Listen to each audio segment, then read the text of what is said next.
যেখানে দৈনিক 6 ঘন্টা লাগে শুধু গ্যাস নিতে, সেক্ষেত্রে সে মালিকের কখন জমা উঠাইবে, আর কখন ইনকাম করবে, আর কখন সে বাসায় যাবে, কখন রেস্ট নেবে। আসসালামু আলাইকুম রহমতুল্লাহ। প্রিয় বন্ধুরা, এখন আসি হচ্ছে নোয়াখালী সমুনির আগ মুহূর্তে গ্যাস পাম্পে। দেখতে পাচ্ছেন আমার পিছনে বিশাল এক সিরিয়াল এবং কি সামনে বিশাল সিরিয়াল।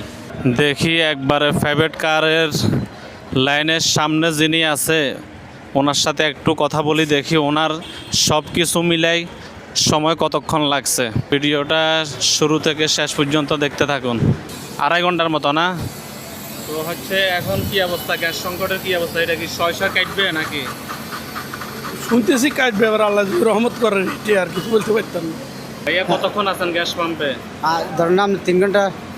3 ঘন্টা লাইনে দাঁড়িয়ে এখন সবার আগে আছেন নাকি? হ্যাঁ জি, এখন লাইনে আছে জি। আচ্ছা, তো এখন এটা আনুমানিক কতদিন লাগতে পারে আর এই সংকটটা জানা আছে? না নাই যে কখন লাগে কখন এটা শেষ হয় এটা আজও বলতে পারি না। আচ্ছা, দৈনিক আপনার গ্যাস কয়বার নেওয়া লাগে? দৈনিক 2বার নিতে হয়, 2বার নিলে ধরুন একদিন চালাতে পারি।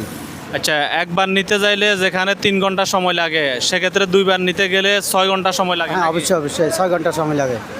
একটা মানুষ যেখানে দৈনিক 6 ঘন্টা লাগে শুধু গ্যাস নিতে, সেক্ষেত্রে সে মালিকের কখন জমা উঠাইবে, আর কখন ইনকাম করবে, আর কখন সে বাসায় যাবে, কখন রেস্ট নেবে। অতএব মাননীয় প্রধানমন্ত্রীর দৃষ্টি আকর্ষণ করছি এই বিশাল গ্যাস সংকটটা কাটিয়ে যাতে করে আমরা একটু স্বস্তি ফিরিয়ে পাই, সেই বিষয়টা আপনি মাথায় রাখবেন।